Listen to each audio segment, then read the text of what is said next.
보물이 되는 지식을 찾아 떠납니다. 펼쳐라 보물지도! 네, 두 분은 어렸을 때 장래희망이 뭐였어요? 장래희망. 네. 저는 장래희망 어렸을 때 짜장면 집 하는 게 꿈이었고, 그 떡볶이 집도 장래희망 써낸 적이 있고, 네, 먹고 싶은 게 많아가지고 그런 것도 아하. 많이 했었어요. 근데 그 장래희망과 다르게 선생님을 하고 계시네요. 네, 그러게요. 네. 이렇게 될 줄 저도 몰랐어요. 우리 인욱 씨는요? 저희는 보면 이제 그때 당시에 많이 써냈던 게 과학자나 경찰, 뭐 대통령 뭐 이런 것들밖에 맞아요. 없었어요. 거의 맞아. 친구들 다 보면은 다 똑같은 장래희망밖에 없어요. 다 되고 싶은 게 똑같았고. 네. 맞습니다. 그런데 이게 장래희망이요. 옛날과 많이 다른 것 같으면서도 또 시대가 변해도 비슷한 게 최근에 초등학교, 중학교 애들을 상대로 해서 장래희망을 물어봤더니요. 되고 싶은 직업 5위 안에 운동선수와 교사가 있었습니다. 네. 인기 직종을 우리 두 분은 이루신 거예요. 워너비가 된 거네요. 그러네요. 그런데 운동선수와 또 선생님 말고도 되고 싶다 하는 직종이 하나가 더 있었습니다. 뭘까요? 의사? 정답. 정답? 네, 사실 의사, 정말 많은 친구들이 의사가 되고 싶다, 혹은 부모님들이 우리 자식이 의사가 되면 참 좋겠다 하는 그렇죠. 직업 중에 하나도 의사입니다. 오늘 의사에 관한 이야기를 나눠볼까 하는데요. 의사와 관련된 이야기는 이분을 모시고 들어보면 됩니다. 선장님 바로 모셔볼게요. 선장님 나와주세요.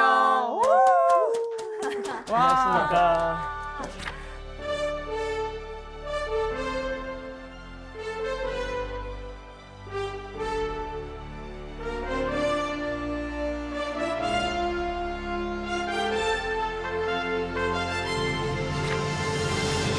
제가 우리 선장님 소개를 드릴 때 의사에 관해서라면 이분께 물어봐라 라고 말씀을 드렸는데 맞나요?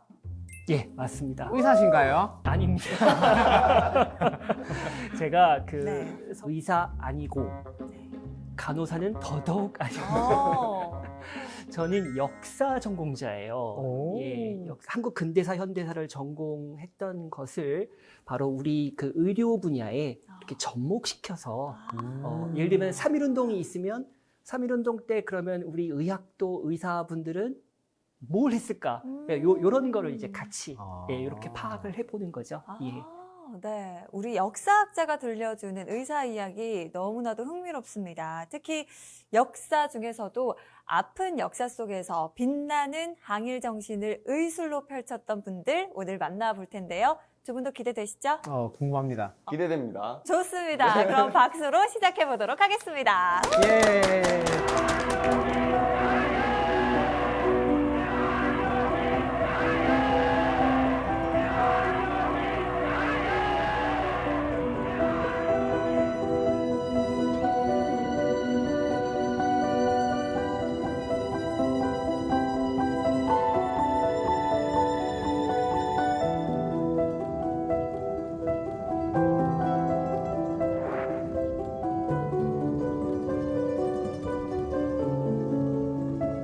네, 오늘은 그 일제강점기에 우리 한국의 한국인 의학도 그다음에 또 우리 의사분들이 어떻게 의학을 배우고 또 연구하고 또 그러면서도 어떻게 또 민족의식, 애국심을 잃지 않았는지 계속 유지해 나갔는지 그리고 또 어떻게 실천을 했는지 이런 내용들을 좀 살펴드릴 거고요. 한국의 최초 의사가 누군지 아세요? 그러니까 한의사 말고 허준 뭐 장금이 허준 할라 말고 했는데. 예, 말고 많은 그러니까 사람이. 양의사로 최초. 양의사 최초의 의사. 모릅니다. 그죠? 감도 안 잡히시죠? 네. 그러면 혹시 서재필은 아시죠? 서재필 선생님은 독립신문. 알죠. 독립신문. 그죠? 그 서재필이 최초 의사예요. 아.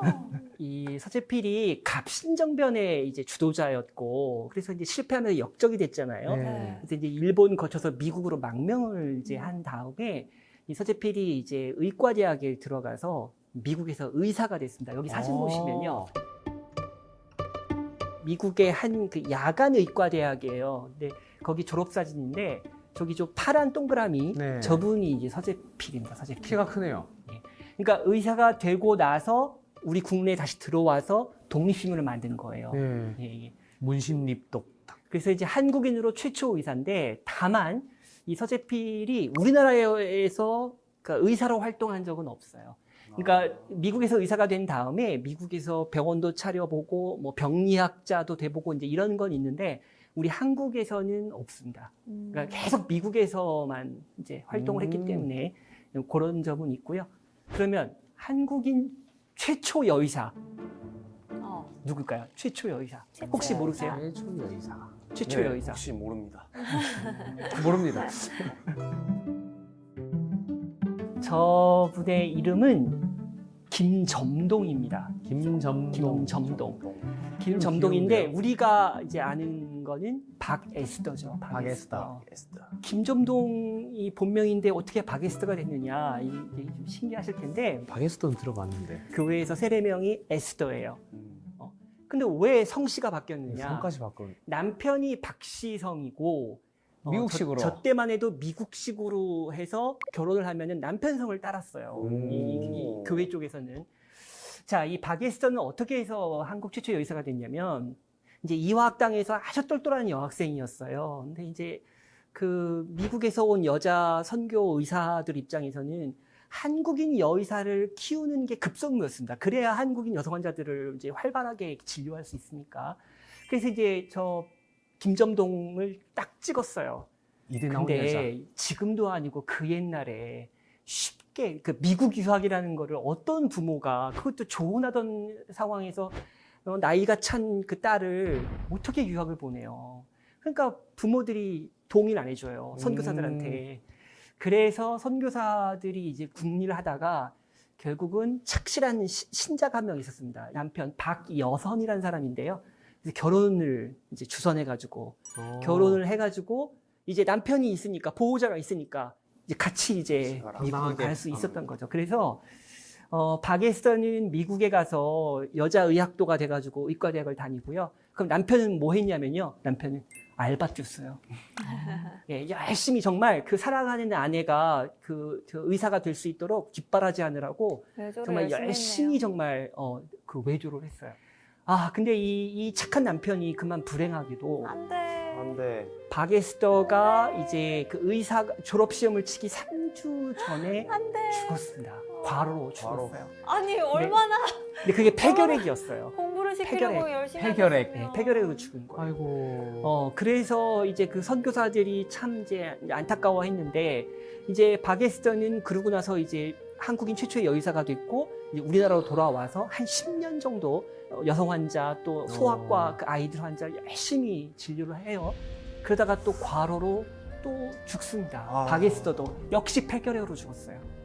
역시 혈액 민원. 그래서 이제 이 미국과 캐나다 이 기독교권에서 한국이란 나라에 이 결핵이 이렇게 심하구나 이런 그 상황이 바로 이 두 사람, 이 부부의 이 가슴 아픈 사연을 통해서 이제 알려지기 시작을 한 거고요. 예. 그렇게 해서 이 박에스더가 그 전설처럼 이렇게 남게 된 거죠.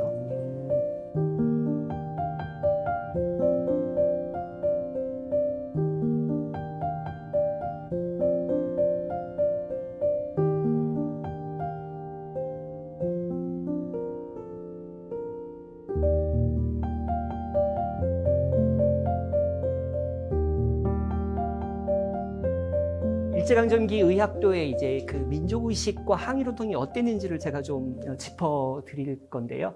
우리가 이제 일제강점기 의학도가 의과대 학생들은 그 의사라는 직업을 이제 원해서 의과대학에 갔잖아요. 그러면 사회경제적으로 성공하는 거, 아주 편안하게 안정적으로 살 수 있는 거, 이걸 원해서 갔을까요?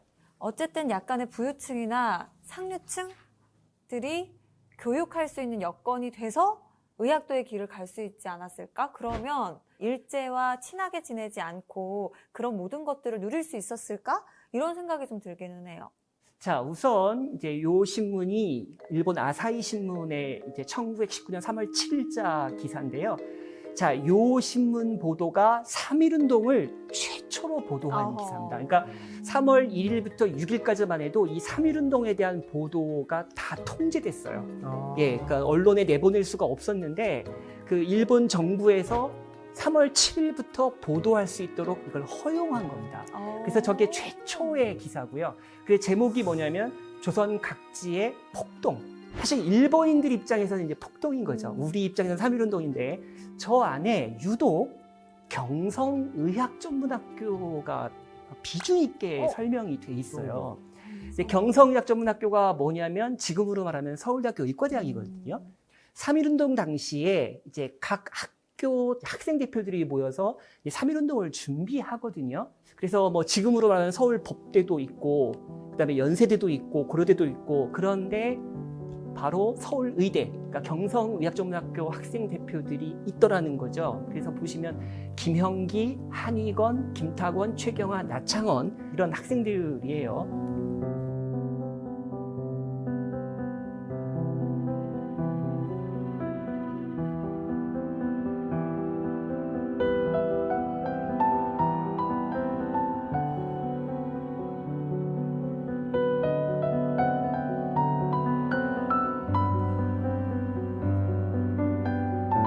자, 그런데 이 의학도들의 활약상을 이제 제가 좀 이제 짚어 드리고 싶은데, 자, 이 문건이 뭐냐면요. 3.1운동과 관련해서 서울에서 체포돼서 이제 재판에 넘겨지는 사람들, 그 모든 사람들 중에 지금 맨 앞에 나와 있는 이름이 김형기예요. 경성의학전문학교 4학년. 가장 주동자. 그렇죠. 맨 앞에 있습니다. 저 예심 종결 결정이라는 게 이제 제목, 저 문건의 제목인데요. 저 문건에 올라 있는 사람이 전부 210명이에요. 그리고 210명이고 저 중에 학생이 전문학교, 그다음에 이제 중등학교 학생 통틀어서 164명. 그래서 학교별로 많네. 이제 학생 수를 한번 따져봤더니 이 경성의학전문학교 학생들이 32명. 당시 한국인 전체 학생이 208명이었는데 그 중에 32명, 약 15%입니다. 그래서 숫자로 보나, 그 다음에 비율로 보나 의학도들이 제일 많아요. 예, 3.1운동이 제일 많습니다.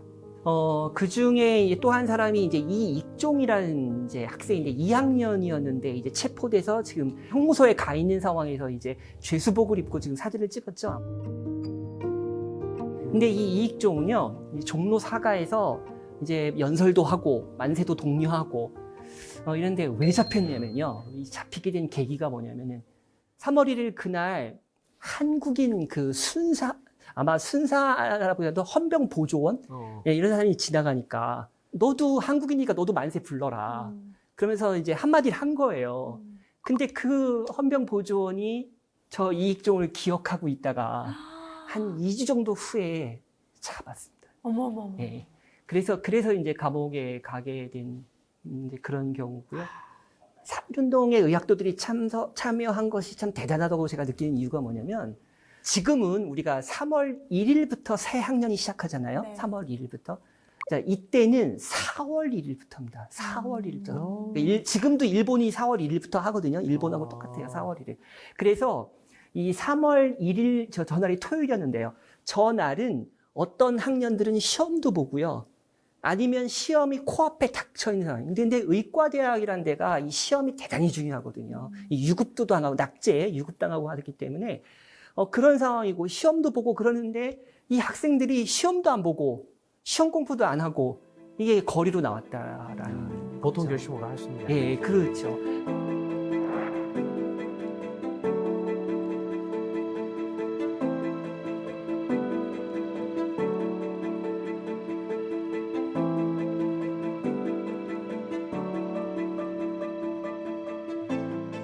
자, 그러면요. 혹시 3.1운동이 워낙 대단했으니까, 전국적인 거니까 혹시 의학도들이 그때만 그냥 참가하고 그 이후부터는 그냥 나 몰라라 한 거 혹시 아닐까, 이제 이런 생각도 가능하죠, 사실은. 근데 그렇지 않습니다. 한번 보시면요. 이 3.1운동 이후에 학교에 그대로 남아서 공부 열심히 한 뭐 학생들도 많지만 그렇지 않고 아예 정말 이 독립운동 쪽으로 아예 그 방향을 틀어버린 경우도 많아요. 혹시 강우규 의거 아세요? 강우규 의거. 강우규 이거. 처음 들어봐요. 처음 들어보세요? 네. 강우규 의거. 그러면 사이토 총독이라고 들어보셨어요? 들어봤어요. 사이토 또 총독. 총독? 예, 사이토 총독. 그러니까 우리 조선 총독 중에서 세 번째 사람이고 3.1운동 이후에 이제 문화 통치를 시작한 게 바로 그 사이토 총독이거든요. 또 정도. 이 사이토 총독이 이제 일본에서 이제 서울로 와요. 서울역에 딱 내렸는데 폭탄 창이 탁 터져요. 예. 이제 결국 이제 아깝게도 실패는 했는데, 근데 그 주인공이 바로 강우규라는 분입니다. 현장에서 체포되지 않았어요. 근데 체포되지 않은 이유가 여러 가지겠지만 하나 기억해야 될 것이 이 강우규 의사는요, 당시 할아버지세요. 연세가 많으시다고요. 그래서 이 강우규 의사가 처음에 체포되지 않고 이제 처음에는 이제 계속 피신을 하는데, 그때 그걸 도와준 사람 중에 하나가 바로 또 저 의학도 오태영이라는 사람이고요. 그다음에 의열단 아시죠? 의열단. 그 전지현. 드라마란다. 영화에 그렇죠. 영화에 그 의열단 나오고 왜 김원봉이라는 네. 의열단 단장이 예. 나오잖아요. 그래서 그 의열단 단원들이 이제 우리나라에 들어와 가지고 뭐 친일파 암살 이런 걸 기도한다던가 아니면 독립운동 자금을 모아간다든가 이런 일들을 하거든요. 그때 또 도와준 사람 중에 또 허영조라는 또 의학도가 있고, 그 다음에 이제 대한민국 임시정부에서 활동한 분들이 있어요. 예. 제가 한번 보여드리면요. 이게 1919년 10월에 이 상해 임시정부의 그 당시 활동하던 분들이 같이 사진을 찍었거든요. 그래도 아는 분도 계시네요. 누구 아는 아세요? 사람 있어요? 가운데 분 예, 예. 안창호. 맞습니다. 예. 그렇죠. 네. 맨 앞줄에 오. 예, 도산 안창호. 저 시절 이제 상해 임시정부의 가장 중심 인물이죠. 잘생긴 인물은 기억합니다. 다 잘생기셨지만 그래도 이제 안창호 선생님 얼굴은 더 눈에 익으니. 그렇죠. 네. 자, 그런데 이 중에 의학도가 있어요. 의학도가 이 중에 의학도가 있습니다. 20대 초반에 의학도가 있어요. 의학도 어디에 있냐면요. 둘째 줄에 왼쪽에서 세 번째 왼쪽에서 세 번째. 나비 넥타이. 아, 살짝 이 대각선으로 서 있는 사람. 예, 그렇죠. 몸을 살짝 틀었죠. 예. 유상규, 이름이 유상규인데요. 유상균? 유상규. 예, 유상규. 유상규라는 이제 의학도예요.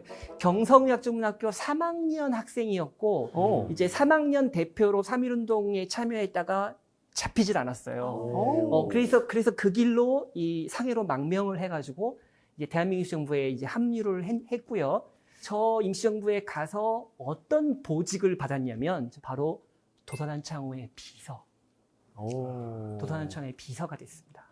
여러 가지 많은 일들을 이제 해내는데요. 특히 나중에 이 안창호의 제자들이 정말 수도 없이 많거든요. 그 제자들 사이에서 어떤 얘기가 나오냐면 도산안창호의 그 훌륭한 인격을 가장 닮은 제자가 누구냐? 유상규라는 거죠. 네, 멋있다. 유상규. 인격을 닮은 제자. 그리고 이 유상규는 나중에 이제 도산안창호 이 상임시정부가요. 이게 잘 계속 돼갔으면 좋았을 텐데 그러질 못했습니다. 나중에는 좀 무능해지고 그다음에 분파 싸움에 이렇게 각종 잡음이 많이 나고 이러거든요. 도산안창호가 유상규를 불러요. 안 되겠다. 자네는 한국에 다시 들어가서 원래 의학도가 돼서 한국인들 진료해주면서 할 일이 많은 친구였으니까 다시 돌아가서 그렇게 해라. 그래가지고 이제 다시 학교로 복귀합니다. 나중에 이제 의사가 됐다가 40살도 안 돼서 이 무좀 환자를 치료하다가 이 감염이 됐는데 이게 급성 감염이 돼가지고 이제 40살 돼서 죽었거든요. 야, 무좀 때문에. 예, 무좀균에 옮겨가지고. 근데 저 유상규가 이제 죽고 나서 1년 반 정도 후에 도산안창호가 이제 세상을 떠나게 돼요. 그때 도산안창호가 유언을 하나 남겼습니다. 내가 죽거들랑 유상규군 옆에 묻어달라. 그래서 그렇게 묻었어요. 정말 예, 그래서- 아끼는 제자였나 예. 봐요. 그리고 그거는 옆에 있던 제자들도 다 인정하는 거고. 예. 그 유상규라는 저 의학도 의사가 굉장히 아주 멋진 사람이에요. 예.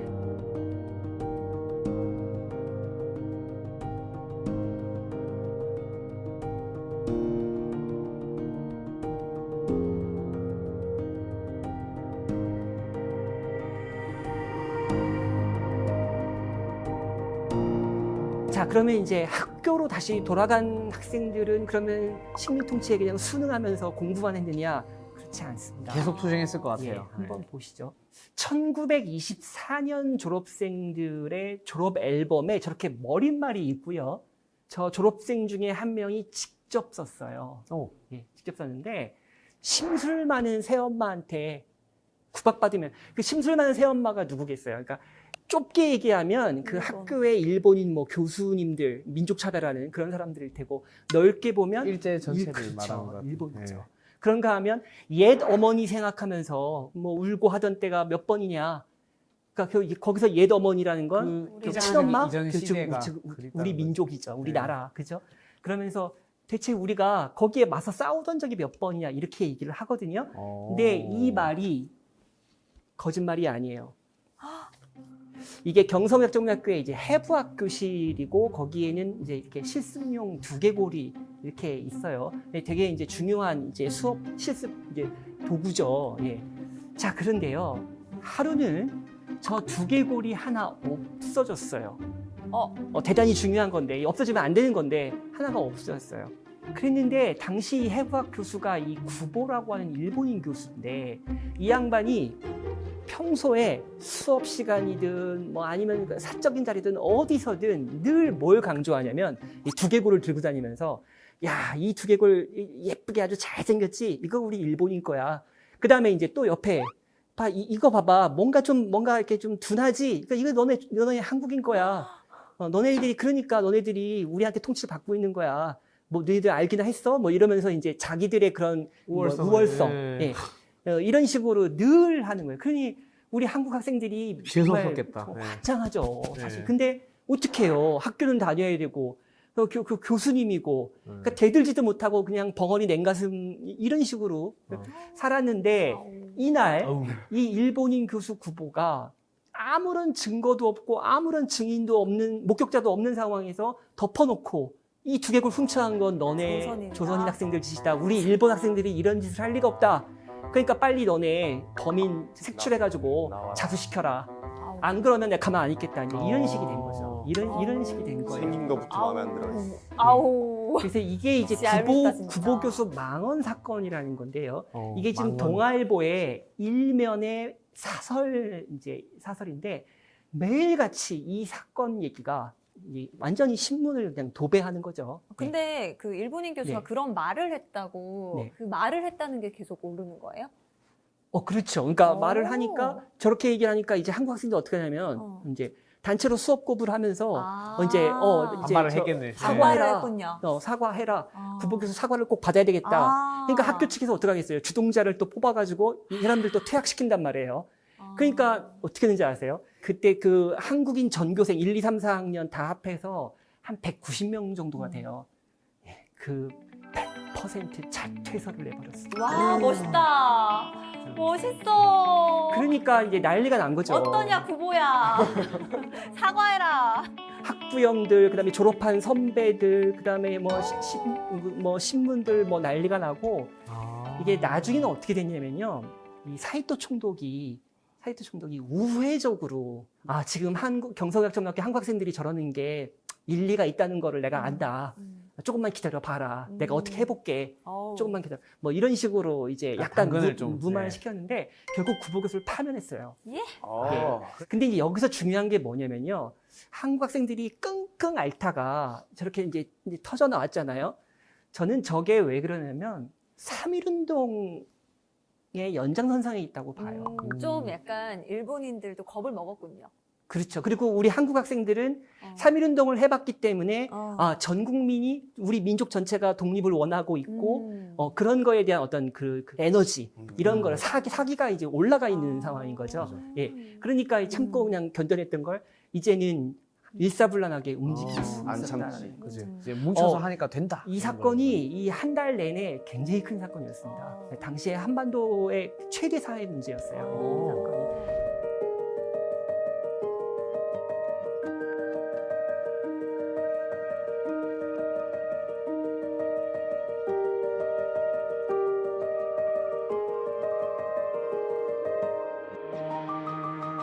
일제강점기에 한국인들이 제일 좋아했던 스포츠가 뭘 것 같으세요?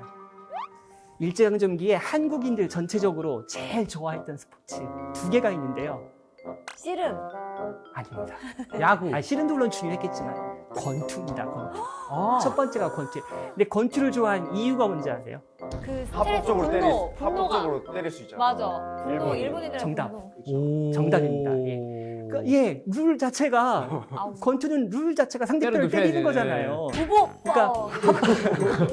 그러니까 합법적으로 일본 선수를 때려도 상관없다. 아, 전혀 죄를 묻지 않는다. 또 하나가 축구예요. 사실 아, 축구는 뭐 축구. 지금도 어떻게 보면 아, 지금도 저 그렇죠. 저 때부터 한일전이 한일전 계속 있었네. 예. 축구는 정말 저 시절의 전쟁입니다. 전쟁. 근데 축구라는 스포츠가요. 한번 잘 생각해 보세요.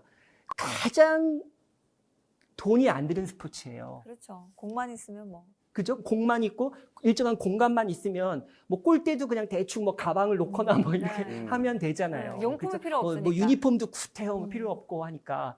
그래서 저 시절에 이 식민지를 살아가는 우리 한국인들 입장에서는 특히 이제 학생들 입장에서는 축구라는 것이 뭔가 그 억눌린 그런 뭐 여러 가지 것들을 이렇게 분출해낼 수 있는 그런 수단이기도 하고 또 우리의 그 응집력 또는 뭐 민족적인 어떤 그런 그 뭐 우수성 이런 것들을 보여줄 수 있는 그렇다 보니까 이 축구는 정말 전쟁 그 자체였습니다.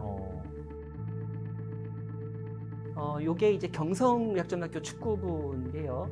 저기 보시면 유니폼에 저게 M자예요, M자. 메디컬. 메디컬. 어머, 축구부 이과생들이다. 유니폼이에요? 예. 그래서 저기 지금 대회에 좀 출전해가지고 지금 그 사진을 찍은 건데요. 아, 너무 귀여워요. 또 그런가 하면 이제 한국에서 이제 그 우승을 하면요. 일본에 갈 이제 자격이 생겨요. 그래서 일본 대회에 이제 이제 참전을 한단 말이죠. 그래서 일본에 가서 이제 아깝게 지고 오는 경우도 있는데 또 이기는 경우도 있어요. 우승하는 경우도 있어요. 그래서 저 때가 이제 그런 겁니다. 그래서 일본에 저 유명한 무슨 관광지 무슨 섬에 제가 나라공원. 아니 나라공원 아니고 그 저 때 이제 그 원정을 가서 찍은 사진인데 아, 귀여워. 저기 양복 입은 사람은 이제 인솔자겠죠. 그러니까 축구 뭐 부장, 단장 이런 거잖아요. 예, 저기 바로 유상규입니다. 아까 그 예, 안창호 얘기했던 그 유상규. 저 축구부는요, 100%, 그러니까 사실은 동아리 중에 하나예요. 동아리 중에 하나인데, 와. 100% 한국인만.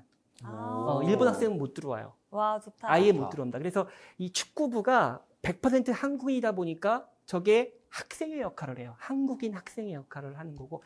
그러다 보니까 저 축구 부장, 뭐 감독 전부 다 한국인이 하게 돼 있어요. 요것도 제가 조금 의미심장해서 넣어봤는데요. 1930년 12월에 이제 일본정을 떠나는 이 축구부 선수들이 이제 기차를 타고 부산으로 가요. 그래서 이제 거기서 배를 타고 가야 되니까 취재 기자가 한마디씩 하라고 했어요. 그랬더니 이 박은근이라는 선수가 학생이 뭐라고 했냐면 작년엔 석패했는데 금년에는 복수를 하고 말겠다. 그 다음에 또 정도상이라는 학생은 또 뭐라고 했냐면 우리의 정신과 투지를 현에 탄 저편, 즉 일본이겠죠, 여러분.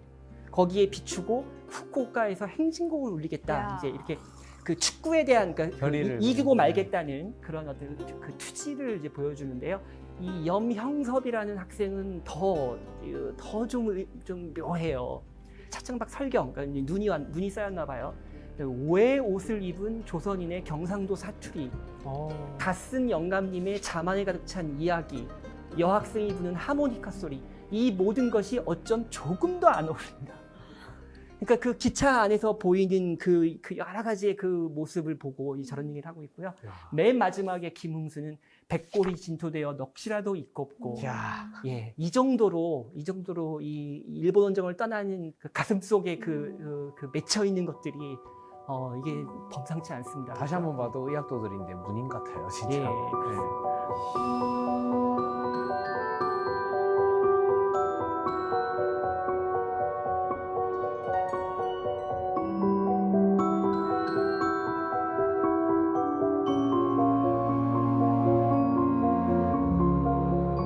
이렇게 또 항일의식은 또 항일의식이고 또 의사가 되기 위해서 어쨌든 또 공부를 또 열심히 해야 되잖아요. 그렇죠? 배워야죠. 네. 자, 다시 한번 제가 1924년 졸업 앨범을 보여드리는데요. 이건 표지예요. 아까 왜 제가 머릿말에 뭐 새엄마, 뭐 옛어머니 얘기했잖아요. 바로 그 앨범이거든요. 근데 여기에 이 졸업생들끼리 제목을 넣었어요. 형설기념. 형설이 뭐죠? 형설? 형설지공에서 형설지공. 네. 눈빛으로. 네. 그러니까 예. 반딧불이 빛하고 그다음에 눈빛으로 공부하는 네. 거잖아요. 그러니까 뭐냐면 우리가 4년 동안 이렇게 형설지공을 했다라고 스스로 자부심을 이제 표현하는 건데요. 멋있다. 음. 형설기념. 보시면 막이 닫히고, 그러니까 4년이 지났다는 뜻이죠. 다시 머리에는 이론의 투구를 쓰고 손에는 실제 칼을 잡고, 그러니까 의학 이론, 네, 그다음에 의사로서. 또 실제 이제 메스, 그러니까 수술해야 되니까 가슴에는 진실의 갑옷을 입고, 예, 사면팔방으로, 그러니까 각기 흩어질 거 아니에요. 이제 각자 그래서 갈 길 가야죠. 졸업을 했으니까. 자, 그럴 때 삼천리나 되는 폐허에서 누구의 입김으로 새 문화가 일어날 터이며 2천만, 당시 인구가 2천만이에요. 남북한 합쳐서죠. 2천만의 황량한 마음속은 누구의 손으로 개척될 터인, 우리가 개척해야 된다는 뜻이죠. 우리가 개척해야 되고 개척할 거란 뜻이죠. 아니, 의대생들이 왜 이렇게 글도 잘 쓰나요? 잘 써요. 네, 진짜 잘 씁니다. 이거 그 문과네. 처음부터 아주 기가 막혀요. 야. 진짜 잘 씁니다. 이렇게 이론도 공부해야 되고 또 술기도 익혀야 되고, 그치만 진실, 진정성, 이게 제일 중요하다고 얘기를 하고 있잖아요. 자, 그런가 하면 이 앨범 속에 지금 넣어놓은 한 페이지가 우리나라 지도예요. 전도입니다. 전도가 있네요. 예. 전도가 왜 있을까요? 자, 우리나라 전도를 지금 넣어놨죠. 한번 생각해 보세요. 식민지 상황이고, 그 다음에 경성의학전문학교는 결국 총독부가 운영하는 학교고, 그리고 한국인 학생들은 늘 일본인 교수나 일본인 학생한테 어떻게 보면 힘없는 편에 속하고 약자에 속하고, 그런데 졸업 앨범을, 그러니까 우리 한국인 학생들만 따로 만들었어요. 따로 만들었는데, 그럼에도 불구하고 저 안에 저렇게 우리나라 지도를 넣어놨다는 거죠. 그리고 저게 지도에 보면 뭔가 글자 같은 게 이렇게 써 있잖아요. 네, 네. 지역마다 글자가 그죠. 적혀 있어요. 그렇죠. 저게 한국인 졸업생 49명, 49명. 어디 출신인지. 맞습니다. 이야. 그러니까 그 49명이 어떤 친구는 서울이 고향이고, 누구는 평안도, 누구는 대박. 경상도, 다 자기 고향이 있잖아요. 그죠? 그것도 대구, 평양, 아주 구체적으로 그 위치에다가 이름을 써놓은 거예요. 뭔가 멋지다. 이런 기획도 참 잘하네요. 정말 범상치 않습니다. 네. 그런데 이 사람들은요, 내가 잘나서 또는 우리 집이 잘나서 됐다고 생각 안 해요. 네, 그렇게 생각 안 하고, 나는 이렇게 혜택 받아서 이렇게 학교까지 와서 의학을 배우고 있으니까 나는 내 고향에 가서 우리 고향 사람들에게 그 은혜를 갚아야 돼. 네, 이런 생각이 굉장히 강합니다. 굉장히 강해요. 그러니까 저게 자기 고향 위치에다가 이름을 써 놓은 데는 자기 자기 고장, 자기 지역 사회에 대한 애정, 잊지 말자. 예, 이걸 지금 다 표현하고, 그러니까 민족에만 있는 게 아니에요. 자기 고장에 대해서. 저렇게.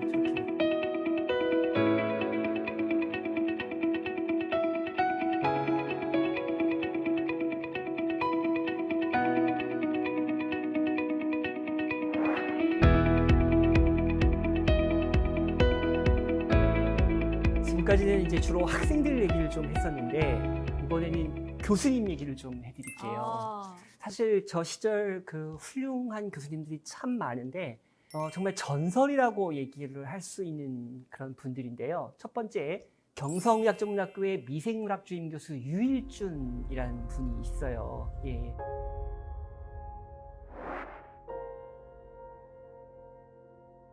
이분이 이제 학교를 졸업하고 독일 유학을 가서 이제 박사를 받고 왔는데요. 독일 유학을 갈 때는 참 정말 뭐 복잡했겠죠. 그 머나먼 나라 뭐 언어도 잘 안 통하고, 요즘도 아니고 그 시절에 독일 유학 간다는 것이 보통 일이 아니잖아요. 근데 이제 간 이유는 이제 이런 거겠죠. 가장 인류 국가, 의학에서 인류 국가인 독일에 가가지고 이제 의학의 그 본질을 정말 한번 규명해보고 싶다. 또 그래야 또 그게 나중에 한국에 돌아와서 그게 또 동포들에게 어떤 좋은 그런 의료를 베풀 수 있다. 뭐 이제 이런 거겠고요. 또 하나의 이유가 있습니다. 독일 유학을 당시 갔던 이유가 뭐냐면, 일본이 1차 대전 때 이제 패전을 하고 나니까 마르크화 가치가 떨어져가지고 유학 비용이 상대적으로 유리해진 거예요. 요즘 엔화 떨어지는 거죠. 예, 그런 것도 있습니다. 그래서 저 시절에 유일준 선생님 그 또래 분들이 여러 명이 독일 유학을 갔다 왔어요. 이때 싸지니까 지금이다 하고 딱. 예. 근데 그러다가 뚝 끊겨요. 독일 유학이 뚝 끊기는 이유가 또 두 가지인데, 하나는 마르크화가 이제 회복되거든요. 예, 그건 경제적인 이유고, 정말 또 코인처럼. 하나, 또 하나 세계대전. 이유는 독일이나 뭐 미국이나 하여튼 일본이 아닌 다른 나라의 박사를 인정해 주질 않아요. 어이고. 네, 그러니까 완전히 자기네 중심으로 이걸 어떻게 통제하는 거죠. 그 아. 의학 그 연구까지도 일본도 통제하는 독일한 건데, 대표였으면서. 더구나 자기네가 독일 그 의학의 영향을 받았음에도 불구하고 그 독일 박사인데도 인정을 안 해줘서 아이고. 저분들은 다시 일본에 가서 다시 박사를 또 받아야 됐어요. 예. 자, 그렇게 돼서 이 유일준 선생이 이제 교수가 됐는데, 경성의학전문학교는 식민지 상황에서 일본인들이 주도하는 학교다 보니까 한국인 교수를 채용해 주지를 거의 않거든요. 예. 그 다음에 교수가 딱 한 명, 조교수 한 명, 강사 한 명, 조교 한 명. 딱 한 명씩밖에 없어요. 그래서 교수는 이퀄 자동적으로 주임 교수예요. 그러니까 교수가 무조건 교수하면 무조건 주임 교수예요. 그거는. 그러니까 지금처럼 교수가 여러 명 있고 조교수가 여러 명 있고 이게 이런 시스템이 아닙니다. 자, 그래서 한국인이 주임 교수가 된다는 것이 정말 어려운 구조거든요. 그런데 저 유일준 교수가 이제 한국인 최초로 주임 교수가 된 거예요. 예. 세균학 교실에 세균학은 이제 요즘 말로 하면 미생물학 교실인데, 그런데 왜 유일준 교수가 뭐 독일 유학도 좋고 최초 주임 교수 좋은데 그것만 가지고 전설은 조금 부족하지 않을까 싶고요. 진짜 전설인 또 이유가 있습니다. 뭐냐면 저렇게 연구를 했는데 뭘 연구하냐면 발진티푸스라는 전염병을 연구해요. 발진티푸스. 그래서 이게 장티푸스, 뭐 발진티푸스 이렇게 티푸스 그 이제 균인데, 그런데 그 발진티푸스를 당시 매개하는 숙주가 뭐냐면 이예요. 이입니다. 예. 그또 옛날에도 우리도 이 엄청 많았잖아요.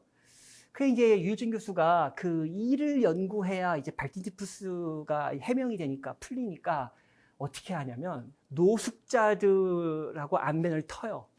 우선. 예. 그래서 조금 이제 안면이 튼 다음에는 노숙자들한테 돈을 주고 그 사람들 입고 있는 옷을 사요. 그래서 그 옷을 자기가 입고 다녀요. 그럼 거기에 이제 이가 얼마나 많겠어요. 그 노숙자들 옷이니까.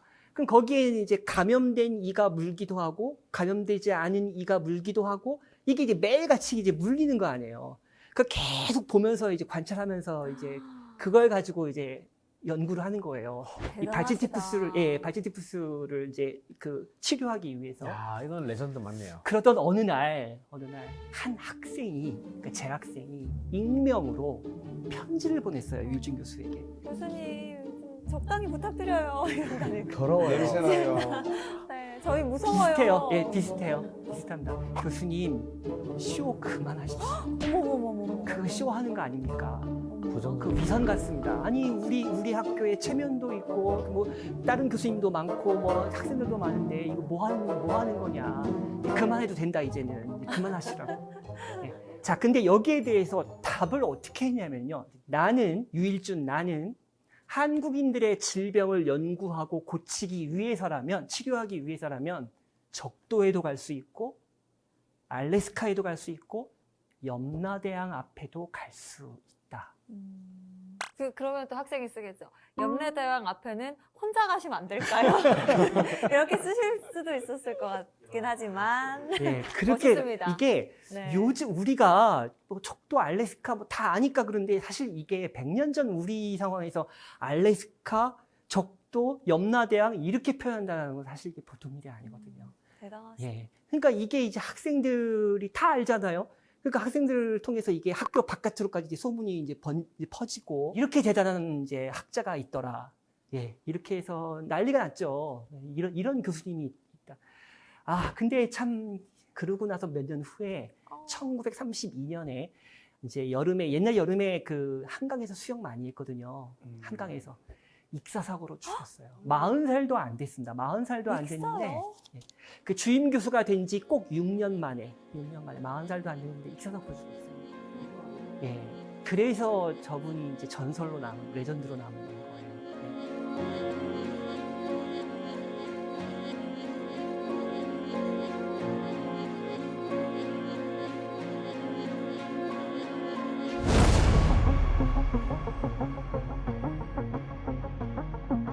자, 그런가 하면 이제 유일준 교수에 이어서 두 번째 전설, 백인재.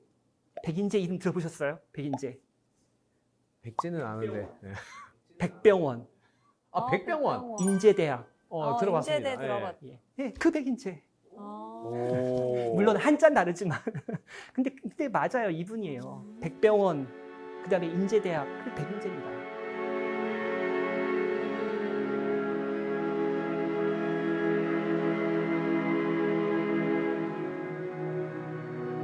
백인재는 일제강점기 우리나라 뭐 최고 의사죠. 최고 실력의 의사입니다. 이 백인재를 보통 우리가 이제 당대 최고의 외과 의사로만 기억을 하고 있지만 실제로 이분은 연구 쪽도 굉장히 탁월했어요. 이게 이제 박사 받기 전에 이 연구 논문을 통해서 우수 논문을 뽑혀서 이제 장학금을 받는 그런 기사고요. 그런데 왜 이 백인재가 대단하냐면 이분이 입학 때부터 졸업 때까지 단 한 번도 수석을 안 한 적이 없어요. 와. 그런데 그런 사람이 3학년 때 시험을 앞두고 3.1운동에 참여해요. 그래서 또 감옥에 가고 재판받고 뭐 난리가 났죠. 그래서 나중에 이제 복교해가지고 졸업을 하는데 이 당시에 경성여중학교 학생들은 졸업만 하면 그 의사 시험을 치지 않고 바로 의사 면허증을 받을 수 있었거든요. 그런데 학교에서 보복을 합니다. 이 백인재한테. 그래서 수석 졸업생인데 수석 졸업생한테 이 의사 면허증을 주질 않아요. 그럼 어떻게 해요? 백인재는 의사 면허증을 받아야만 의사가 될 수 있는데. 그래서 조건을 내겁니다. 학교에서. 뭐라고 하냐면 너가 2년 동안 마취과에 가서 좀 일 좀 할래? 그럼 그거 하면 우리가 줄게. 근데 이제 지금하고 달라요. 지금은 마취과가 대단히 중요한 과지만 이 시절만 해도 마취과라는 과도 없었고 이 마취라는 게 조금 약간 좀 허드렛 일, 뭐 조수 뭐 이런 식으로 느껴지는 거였거든요. 그러니 이 4년 내내 수업을 한 사람한테 면허증도 안 주고 마취 일이나 해 이렇게 돼버린 거잖아요. 그럼 웬만했으면은 싫어하고 그 당장 때려친다고 했을 것도 같은데 이 백인재는요 그걸 다 이겨냈어요. 학교와 일본인 스승들이 손들었죠. 야, 넌 진짜 당할 수가 없구나. 너의 실력과 너의 근성에 당할 수가 없다. 그래서 박사 따갖고 오자마자 바로 외과학 교실의 주임 교수가 됐습니다. 30살에. 그리고 이걸 생각하셔야 돼요. 지금은 우리가 뭐 내과, 외과뿐만 아니라 모든 과들이 다 중요하지만 사실 저 시절에는 내과, 외과가 굉장히 중요하거든요. 그 일본의 외과 수재들이 없었겠어요? 다 있단 말이죠. 얼마든지. 그럼에도 불구하고 백인재, 한국인 백인재, 그것도 3.1운동에 참여했고 뭐 그런 백인재한테 30살짜리에게 외과학 교수 주임 교수자를 줬다라는 건 이 장난이 아닌 거죠. 한마디로. 정말 실력으로 인증했네요. 그럼요. 실력과 그 근성이 그리고 체력이 엄청났답니다. 이분이. 요거는 뭐냐면요. 요 그림은 백인재의 일본인 제자들이 그린 그림이에요. 이게 뭐냐면 1937년에 이 백인재 주임 교수가 장 폐색, 그러니까 장이 완전히 막혔을 때 이제 외과 수술로 어떻게 치료하는가 이제 그 감압술이라고 부르는데요. 감압술. 그거를 37년에 백인재 선생님이 이제 학생들에게 가르치기도 하고 뭐 연구 발표도 하고 다 했다라는 거죠. 근데 이게 국제학회에 알려지지만 않았던 거예요. 그런데 3년 후에 왕겐스타인이라는 미국의 유명한 외과 의사가 있습니다. 굉장히 유명한 사람. 그 양반이 이제 국제학회 발표에서 최초로 공인을 받았거든요. 그러고 나니까 이 백인재의 일본인 제자들이 아닌데 우리 선생님이 먼저인데 그게 너무 아쉽고 분해서 그림으로까지 이렇게 표현을 이제 했다라는 거죠. 여기서 중요한 게 한 가지 뭐냐면 이 백인재라는 사람이 주는 희망, 힘 이런 건데요. 예를 들어 이렇게 설명을 해볼까요? 자, 손기정 선수가 독립운동을 직접 한 건 아니에요. 그렇지만 올림픽에 나가서 그것도 사실은 일본 선수로 나간 거였지만 아무튼 한국인이 가서 1등을 하고 왔다. 그게 지금까지도 우리 한국인들에게 주는 자부심, 뭐 희망, 위로, 위안 뭐 대단하지 않은가요? 그죠? 스포츠에 손기정이 있듯이 저는 의료 쪽에 이 백인재가 있었다고 생각합니다. 왜냐하면 외과거든요. 이 외과야말로 이게 뭐랄까요? 응급수술 같으면 정말 죽을 수도 있거든, 환자가. 근데 저 식민지 시절에 만약에 서울로 급하게 가서 마지막으로 수술을 받아야 되는데 그게 일본인 교수다. 이게 좀 뭔가 불편하잖아요. 뭔가 불편한데. 근데 백인재, 한국인이 있거든요. 네. 그리고 저 백인재가 웬만하면 다 살리거든요. 네. 정말 실력자니까. 야, 너무 든든할 것 예, 같아요. 그러니까 그게 국민들에게 그 식민지 상황에서 주는 그 힘, 그뿐만이 아니에요. 저 후배 제자들. 만약에 백인제가 주임 교수가 아니었고 일본인 교수가 있었다고 한다면 한국인 저 백인제의 후배 제자들이 그렇게 길을 펼 수 있었을까요? 쉽지 않죠. 이런 그 해방 후 우리나라의 정말 기라성 같은 그 외과 의사들이 다 저 백인제의 후배 제자로서 백인제 주임 교수의 그 울타리, 그 보호도 받고 거기서 좋은 자극도 받고 이러면서 이제 다 커 나오는 거잖아요. 예. 저게 일본인 외과 교수가 있었다고 하면은 이게 힘들다고요. 쉽지 않아요. 그러니까 백인제는 자기 한 사람의 문제만이 아니라 결국은 해방 후 한국 외과학 전체를 다 다져놓은 예, 그런 역할을 했다. 정말 중요한 인물이에요. 예.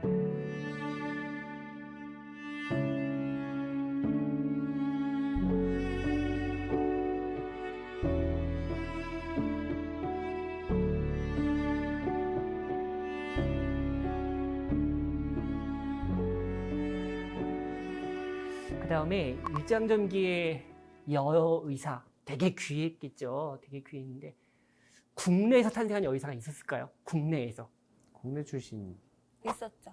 있었어요. 네. 예. 있었으니까 말하겠죠.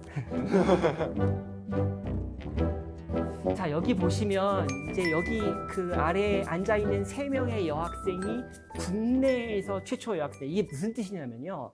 여학생들이 가는 의과대학이 없었습니다. 처음에 없었어요. 처음이 아니라 한동안 없었어요. 그래서 어떤 여학생이 내가 의사가 되고 싶다 그러면 어떻게 하면 되냐면 일본 유학을 가서 의사가 돼서 돌아오거나 미국 유학을 가서 돌아와야 돼요. 아, 우리나라엔 방법이 없으니까. 예, 우리나라의 방법, 학교가 없으니까, 여학생들이 가는 학교가 없으니까. 자, 그런데 저 뒷줄에 왼쪽 분이 누구냐면은 로제타 셔우드 홀이라고 해서 결핵퇴치 운동하고 그 크리스마스 시를 만들었던 셔우드 홀의 어머니예요. 네. 저분이 한국에 와서 보니까 한국의 여성 환자들은 남자 의사한테 진료를 안 받아요. 남녀 칠세 부동석, 그죠? 예, 그러니까 어떡해요. 절대로 안 받아요. 더군다나 뭐 외국인한테 더더군다나. 그러니까 저 로제타 셔우드홀은 그렇다면 방법은 한국인 여의사를 길러야 돼요. 한국인 여의사를 탄생시켜야 그나마 그래도 한국인 여성 환자들이 와서 진료를 받을 거 아니에요. 예. 근데 이제 학교가 없으니까 그래서 어떻게 했냐면 이 로제타 셔우드홀은 저 아래에 있는 3명을 개인적으로 키워요. 야. 개인적으로 의학을 과외. 가르치고 예, 이렇게 키워요. 근데 그것도 한계가 있잖아요. 정규 교육을 제대로 받아야 되니까 장비도 그렇고 뭐 여러 가지. 그래서 경성의학전문학교가 남자들만의 학교인데 이걸 교섭을 해가지고 이 3명의 여학생을 청강생으로 입학시킵니다. 청강생으로 입학시켜요. 그래서 저 여학생 3명이 4년 동안 남학생들과 똑같이 수업을 받고 졸업을 해요. 그래서 그렇게 하면서 이게 의사로 인정이 된 거예요. 와. 예. 그래서 저 3명이 최초의 이제 여자 의사입니다. 근데 이게 정상적인 루트는 아니잖아요. 그렇죠? 그렇죠. 정상적인 루트는 아닌데 좀 이례적으로 그렇게 3명의 이제 여자 의사가 나왔는데 이 로제타 셔우드홀이 얼마나 대단하냐면요. 저는 정말 이 로제타 셔우드홀은 한국 사람들을 위해 태어난 사람 같아요. 왜 그러냐면 그 3명을 성공시켰잖아요. 또 키우고 싶은 거예요. 그래서 이번에 또 3명을 또 뽑았어요, 개인적으로. 그래서 또 학교에 또 집어넣어요. 자, 그러는 과정에 이 김탁원, 길정이라는 이 2사람이 바로 그 로제타 셔우드홀의 그 여의사 양성 작업에 동참하기 시작을 해요. 그다음에 옆에 그 길정이라는 부인인데 저분도 의사예요. 자, 그렇게 해가지고 이 두 분도 이제 여의사 양성 작업에 이제 참여하기 시작을 합니다. 그래서 이렇게 사제를 털어가지고 경성 여자의학 강습소라고 해서 하나, 이게 정식 학교까지는 아닌데 학교를 하나 만들어서 이렇게 여의사들을 이제 그러니까 유학 안 가고 국내에서 클 수 있도록 이렇게 만든 거죠. 예. 감격스럽네요, 이 네, 사진. 그렇죠. 네. 예. 그래서 이제 이렇게 의사들이 탄생해요. 국내에서 이렇게 시험에 붙어가지고. 예. 이 경성여자의학전문학교가 지금 어디냐면 고려대학교 의과대학입니다. 그러니까 주인이 고려대. 이제 몇 번 바뀌고 하면서 예, 학교가 이제 여러 번 이제 개편이 됐는데요. 그 지금의 고려대학교 의과대학이에요. 고려대.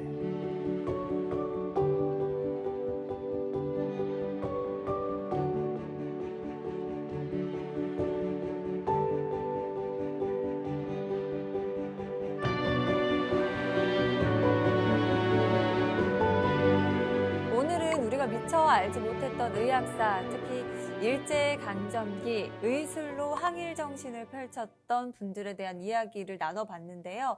그렇다면 오늘 강의 우리 선장님께서 한마디로 정리를 딱 해주신다면요? 지금의 우리 의학도 이제 의사분들 많으시잖아요. 예. 이분들이 한 번쯤 그 옛날 일제강점기의 그 선배 의학도 선배 의사분들이 어떻게 고민하고 어떻게 또 실천했는지 이런 거를 좀 한 번쯤 한번 그 기억을 해주셨으면 하는 그런 생각이 들고요. 또 하나는 우리 이제 시청자들, 국민들 중에도 의학도나 의사들을 조금 안 좋게 보는 분들도 꽤 있으세요. 그렇지만 적어도 이 일제강점기에 우리 의학도 의사분들이 항상 이렇게 민족을 생각하고 또는 자기 고향을 생각하고 정말 치열하게 정말 노력하고 그 실력과 근성들을 다 보여주셨다. 이런 것들을 조금 기억해 주셨으면 하는 마음입니다.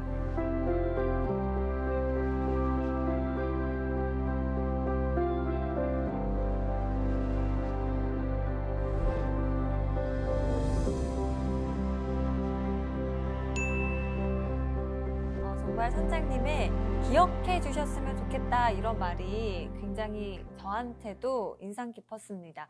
저는 좀 마음이 경건해지는 그런 시간이었는데 두 분은 어떻게 보셨는지 궁금해요. 어땠어요, 인욱 씨? 이분들이 이렇게 노력해준 덕분에 네. 저희가 이렇게 누리고 있지 않나.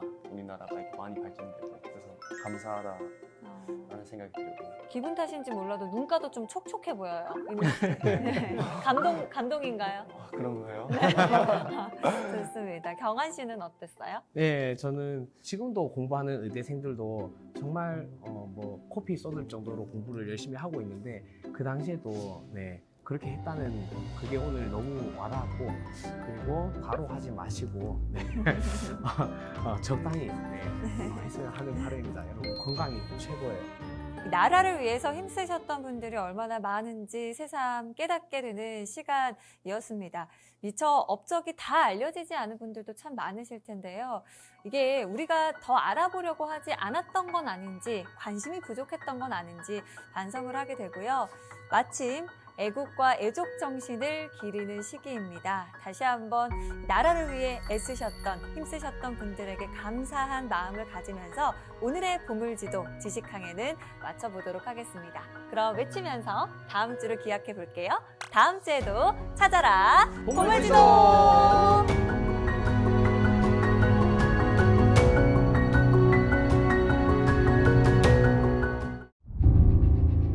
이 물질은 그 전에 나왔던 독가스랑은 좀 다른 계열이에요.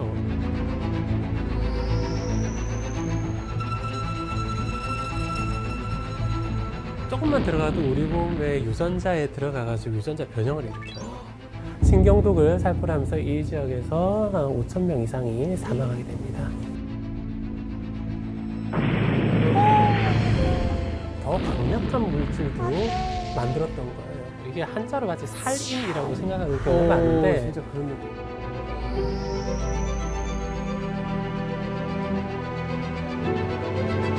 그러나 사람들은 정말 또 끝이 없어요. 거짓말요. 더 강력한 독을, 더 은밀한 독을 만들려고 하는 겁니다.